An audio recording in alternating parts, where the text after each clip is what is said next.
nice wooden deck, your nice wooden deck is going to be wet when you water it, okay? Which may lead to mold and mildew and some of the other things. The same thing happens with any other type of planter that you're using as well. A good way around that is if you're using a regular planter, whether it be a bucket or a pot, is to put some kind of drainage material in the bottom third of the planter, and then do a good soil quality on the top. You can do the soil mixture in a planter and just do 6 inches of soil, and then if you have a 2-foot bucket, put the bottom milk jugs, soda bottles, whatever you have that will create kind of a way to let the water drain out without getting really socked in and losing a lot of money in soil. Does that make sense? I'm still cogitating, but yeah. Okay. Still think and ask me if anything else comes up. But you do have to watch what's underneath. As with anything, it will drain out. When I do container gardening, metal containers tend to be something people plant, and I always caution people to think about where you're putting those because they'll leave a rust ring behind.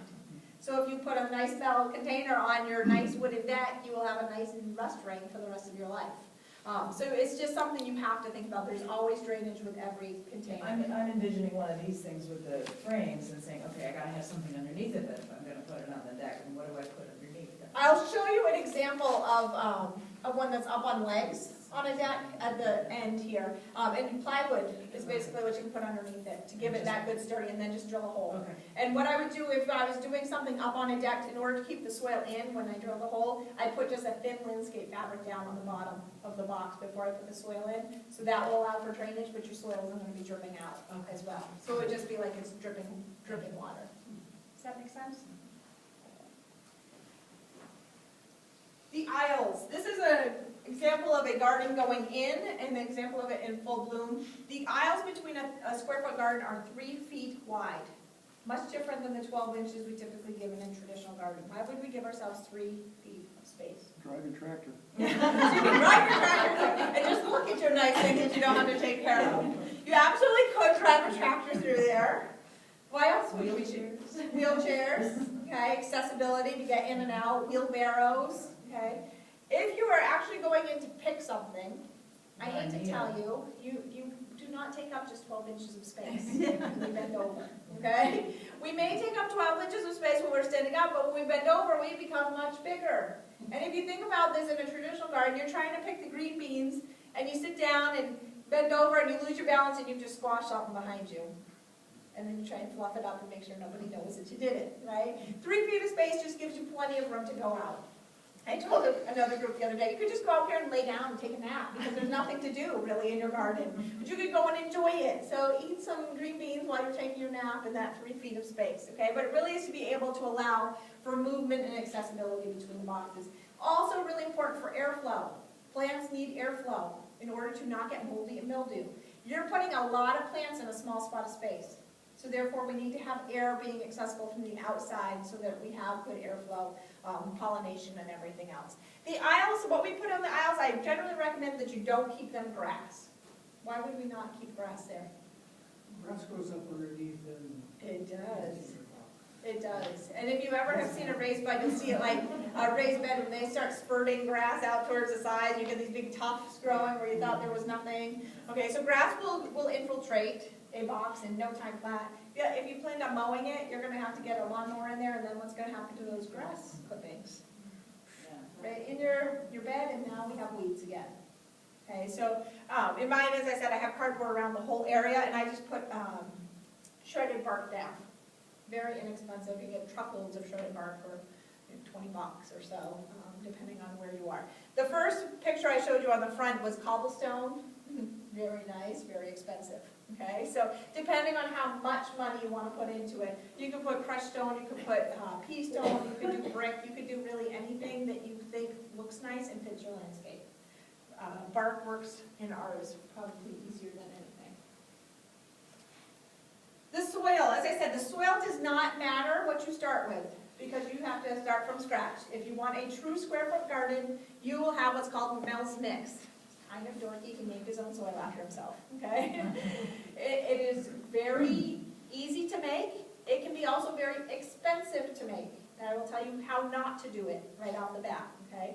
When I became certified, you have to do an example to prove that you can do your own garden. So you have to do a video of the entire process of making the soil, of, you know, big kind of presentation about how you get to this point.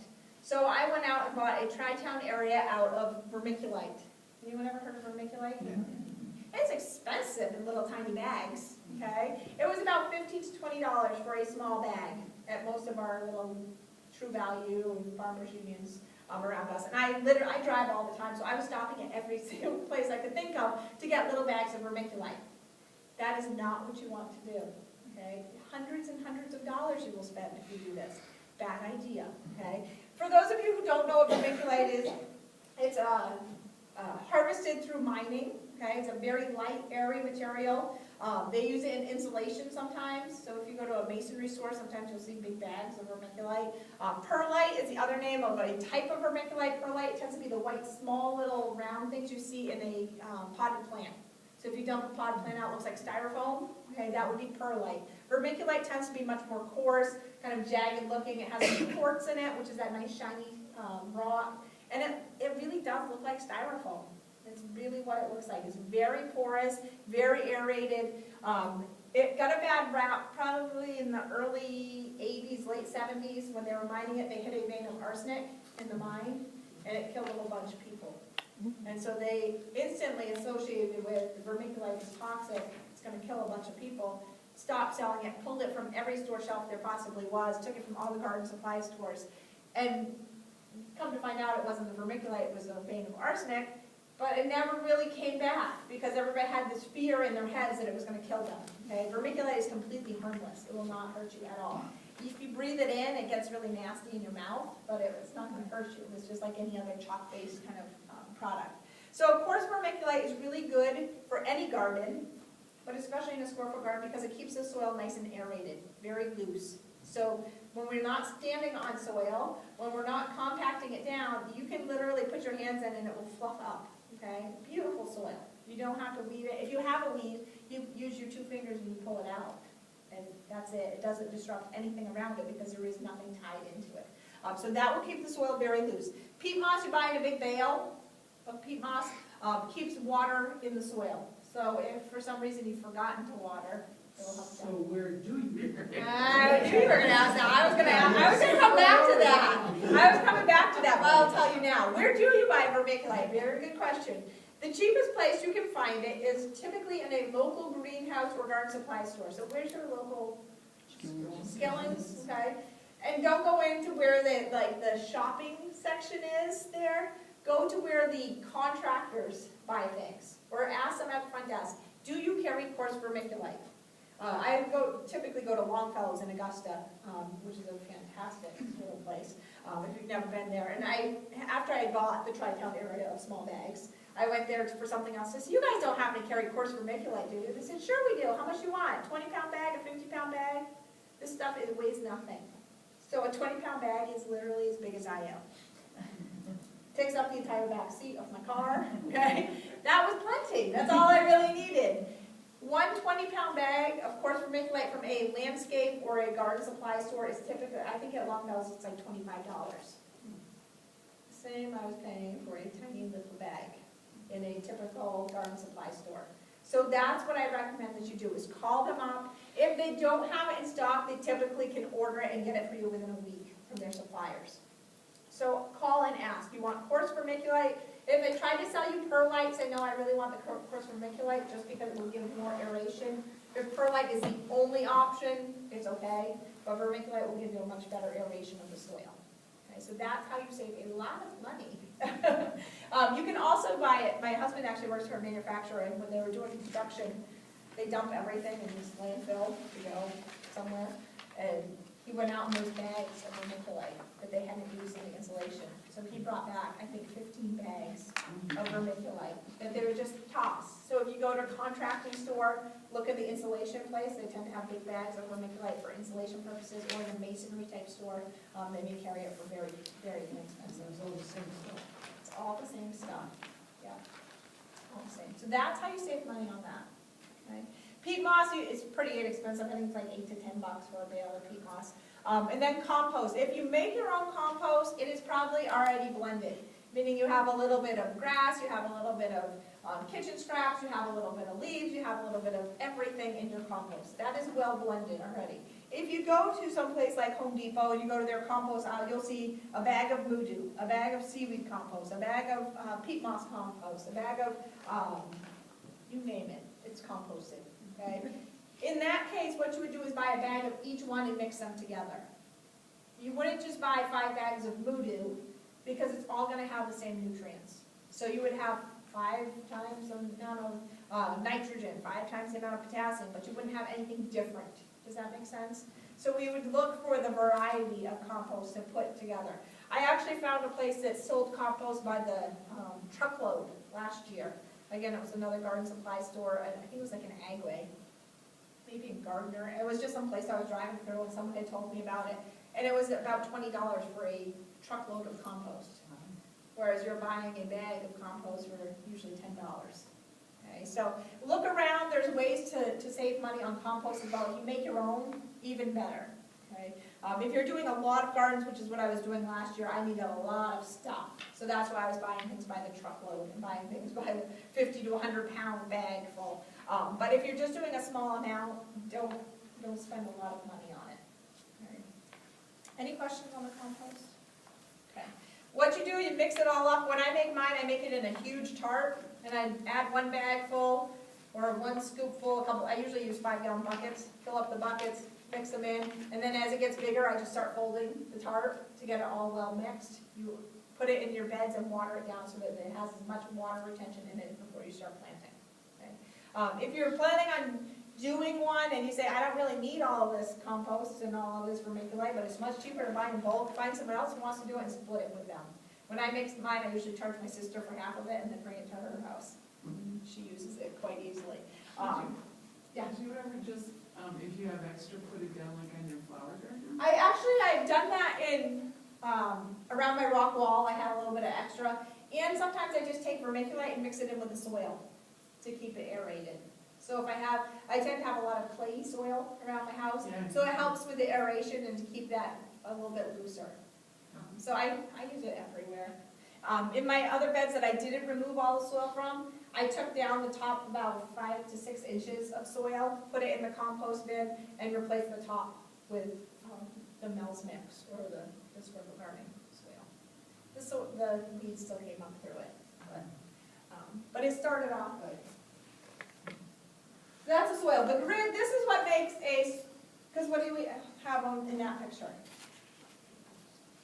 A raised bed, right? And that's typically what we think about when we're gardening. If you put a grid on it, oh, okay, not a raised bed anymore. Okay? It has a grid. A square foot garden must have a grid. It must be permanent and it must be prominent. Meaning if you use thread, take around some little, tacks, what's going to happen to your thread? It's going to blow away, it's going to sink in, it's going to be destroyed. Which initially it worked really good, but then you have lost your thread and you go back to plant and you start planting rows again. Okay? So you must have a grid that stays on there all the time. Grid is just on the top of the box, it does not go all the way through. Okay? So what we've done in our gardens is we just take lats that you can buy at any home supply store, and we've drilled them in every 12 inches. So they're permanent there. In my 2x20s, I had some strapping that came on a bunch of lumber that we had. That's kind of like plasticky, I don't know what it is, but it's plasticky strips of stuff. Yeah. And it comes in really big pieces. Right? I just took a hammer stapler and I stapled it to the top of my box. So it worked. I mean, you can find pretty much, I've seen a lot of different things that people use as their grid. You can use sticks. Quite honestly, if you have some long sticks, you can put them on the top. I'll show you a picture of that in a second. But each box needs its own grid. Each grid must be there all the time. If the grid falls off, we got to find a new grid to put on. Okay, so that's what really makes the difference between the square foot garden and the raised bed. Care, there really is none. If you see a bug, you pick it and you squish it. Especially a bug that shouldn't be there. Japanese beetles, slugs. Slugs do like gardens. Pretty much everywhere. I put a can of beer at each of the corners of my gardens, and they're alcoholic, so they go in there like crazy, okay? I don't have slugs in my garden. They only go to the beer. I double a corner around and put them in there. Easy, okay? Japanese beetles are a little bit harder to get rid of. Those are a constant struggle, I think, everywhere in the state. They're terrible. And they will decimate your crop in an afternoon. Tomato hornworms, anyone ever had a tomato hornworm? Yeah. Awesome. Yeah. I love them. They're big. They're like the size of your finger. They blend right in with your plant. You can actually hear them munching the plant. They're droppings. Yes. They're droppings. Yeah, they're huge, but they squish really nicely. Okay, what you need to do. You can compost them, absolutely. What you don't want to do is like, ew, gross, and flick it, because where's it gonna go? Right back in your garden again, okay? As with any container garden, if it's setting on the ground, we need to think about what's growing underneath it, okay? And I tell people this a lot when they do containers that they're putting on the ground, a bucket or a pot. Keep air flowing through if possible. So keep it up on some rocks, some bricks, anything to kind of keep airflow underneath there. Otherwise, everything goes there and hides at night and comes back up during the day. I haven't had that problem with my square foot gardens, but I definitely have with buckets and containers that I have other places. So aeration is really, really important. Again, do not walk on the soil or you will drop dead. So any suggestions about the Japanese beetles, because they can be devastating? If you have one of those big things that catches them, you know, those traps, get rid of it. The traps actually attract them. Yeah. If your neighbor has a trap, go steal it and throw it out, because they're going to stop at your garden on the way to their trap. Okay, so there really is not a lot, unless you want to sprinkle. I mean, if you want to put pesticides down, sometimes the 7 will give them sometimes a little bit of a buffer and kill them off for a little while, but they are tenacious. I did cover a bunch of stuff Yeah. with netting, or with Like the bird some netting. kind of, well, it's denser than that. I mean, bugs can't Yeah. get through it. Yeah, And that seemed to help. absolutely. Have you used that before? I have not, I've used it on our blueberry plants, but never on my regular garden. But there's no reason why it wouldn't work, as long as you can make sure every edge is nailed down, because if they find an inlet, that's it. And then they start laying eggs, and I have heard people try things with like cayenne pepper and dish soap, and none of it is really super effective, is the problem. And you have to be sure you're getting their eggs, as well as I squish them like crazy. Gasoline jugs, and I just put the gasoline in the gasoline drops. Anybody else have ideas that work for dropping? I just drown them. You should drown them, yeah. Gross. Yeah. And they do smell if you don't take care of them. If you're away for a week, it's. All right, plant selection, again, very simple. Plant something that grows well in the state of Maine. If it doesn't grow well in the state of Maine, it's not going to grow well in your square foot garden either. Okay? There are a lot of crops out there. I was just looking through a Gertie's catalog last night after I got home. There are so many things I want to grow. Most of them grow really great in zones 5 through 9. We're not 5 through 9. So you have to buy seeds that are cold weather tolerant. You have to buy plants that are cold weather made for a Maine garden.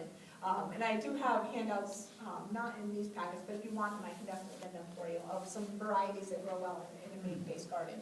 You can plant flowers, you can plant herbs, you can plant a combination of everything all together, if you choose to. It's your garden. Every year I say it's just an experiment. Just try it. You might decide you like it. There's a lot of flowers that are actually edible that you can use in your salads and on your dinner plates now. The planting is probably the part that gets people the most confused of all of the square foot gardening. Okay? It's really not hard, but if you start thinking math, my mind turns off when I start thinking numbers. So that's why I gave you that handout that tells you everything you need to know. Okay? You plant based on the thin 2 instructions. So if the back of your seed packet says thin 2, 12 inches, that's 1 per square foot. So in each little box, you would have 1 plant. Okay? That's your extra large plants, your broccoli, your cauliflower, your tomato plants, 1 per square foot. Okay? If you look at a large plant, it is 4, so it would be a thin to 6-inch plant.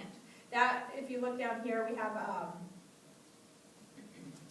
let's see, your Swiss chard, your lettuce, a head of lettuce typically would be a square of 4.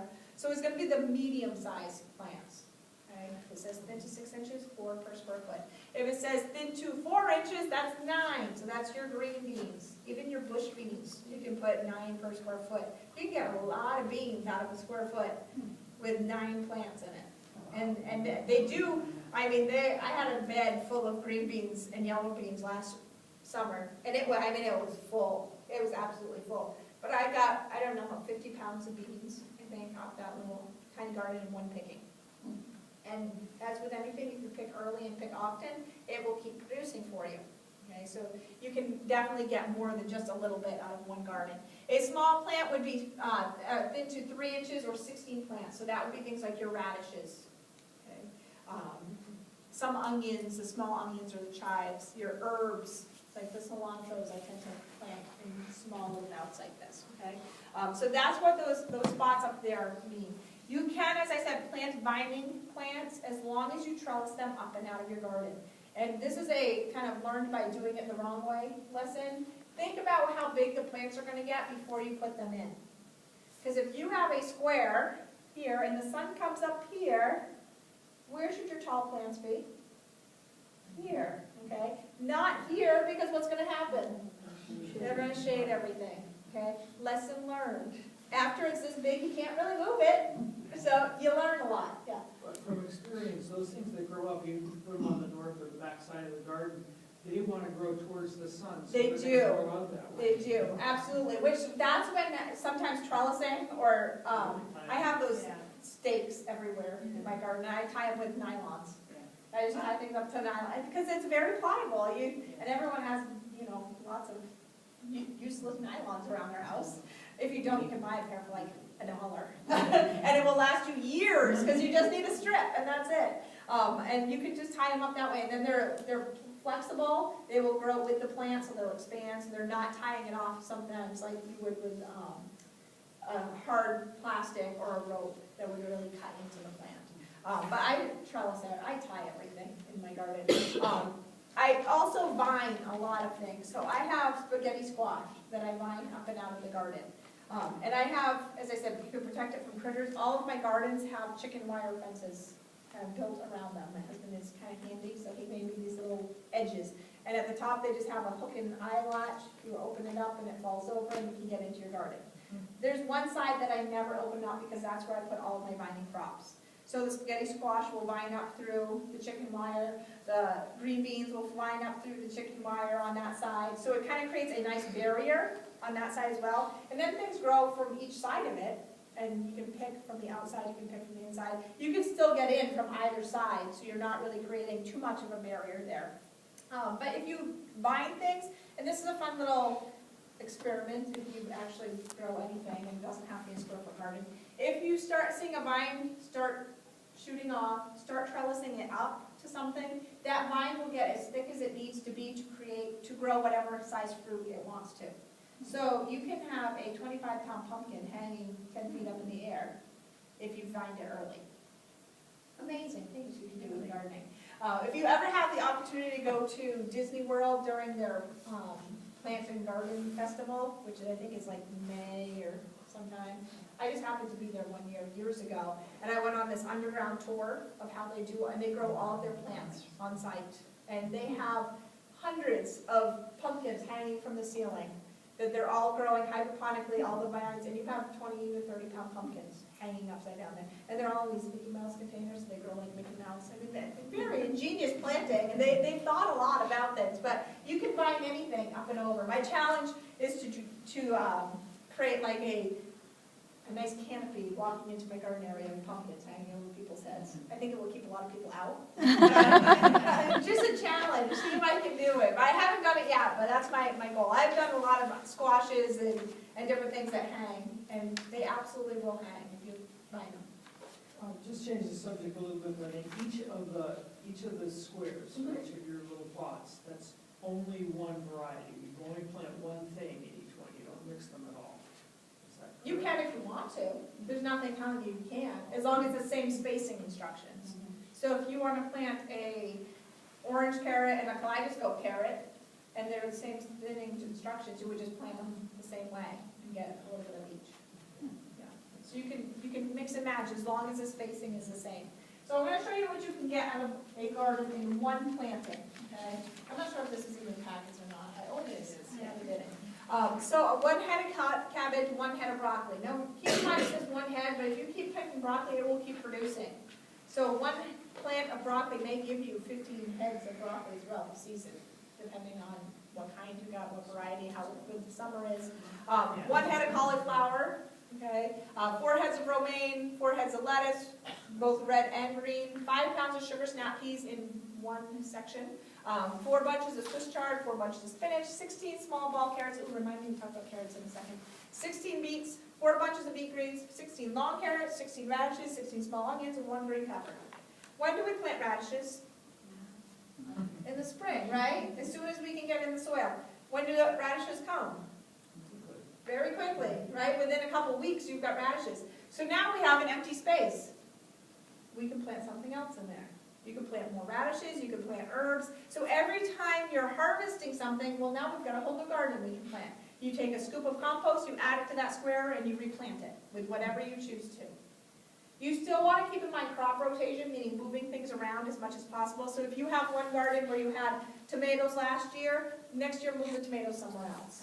Because they do mine certain nutrients out, and we want to keep them moving around so that the soil is continuously getting everything it needs. And you will be composting things throughout, okay? So this carrots, I wanted to mention the carrots because this is really important. If you do a long carrot, you can't grow it in 6 inches of soil. We need to put an apartment on top of it, which means a bottomless box, which then we fill up with more soil, so that one square will have 12 inches of soil versus 6 inches. We don't put 12 inches over the entire garden. Okay? Does that make sense, the planting instructions? Okay. The rest is pretty easy. Water, water, water. When it looks thirsty, water it. Okay? At the root. Harvesting, when it looks ready, eat it. Okay? Again, very simple. Protecting, this is again an example of some fencing around, and this is a small level fence, isn't as big as mine. I have a lot of things that come up through the bottom. Whenever I make a box, I put chicken wire and staple it to the bottom of the box, as well as some landscape fabric, just to give it that extra protection. Still completely able to drain, but it will give it protection from critters and some of the other things. I'll show you another example of that in a second. So this is an example of a very low-key square foot garden made of twigs and sticks and tree stumps. This is one that's raised up off the deck. She's gone now, but it's in her packet. But there's plywood underneath there basically with drainage. Okay, and it has a trellis to go up. That picture over on the far is 6 inches of soil. That man is 6'4" with a teenager on his shoulder, showing you how tall that your plants can get even in 6 inches of soil. That was a mammoth sunflower. Again, the website is in there for you. If you like to do a lot of deep planting, you can do a pyramid, so you could have a potential for a lot of squares of carrots or potatoes or any other thing. So think about what you want, how much will they need. That's also a prime planting for strawberries, to have a pyramid-style garden. You can plant corn. It's going to take up an entire garden. Do you have this book in your library? Do you know? Very easy, quick read, good resource, and you can find everything online as well. This is an example of my garden. Okay, this is when I first started doing it. So this is how mine looks with the fences up. I've never had anything jump in there. They gnaw at the sides occasionally of the wood and then just say, "Oh, I'm not going in there. I'm never getting out." So, how tall are your fences? They're about this tall. Okay. So how do you pick? Do you have a door? There's a hook and eye latches there, so you just click them, and that's what happens when you undo the latches, and everything falls off. So it all kind of just falls apart, and then you can get in and pick and harvest. This was when I first started, so there's 3 there. Now I think I have 6 of the raised beds, and again, 2 of the 2x20s. I don't put fences around everything, but in my area, it definitely is easier to protect. Any questions? I know I'm out of time. It's a lot of information to think about, but, and even if you just try and, as you go look at your regular garden, think, oh, I wonder, you can even plant just this method in a regular garden. Take a small area and just say, I'm going to try and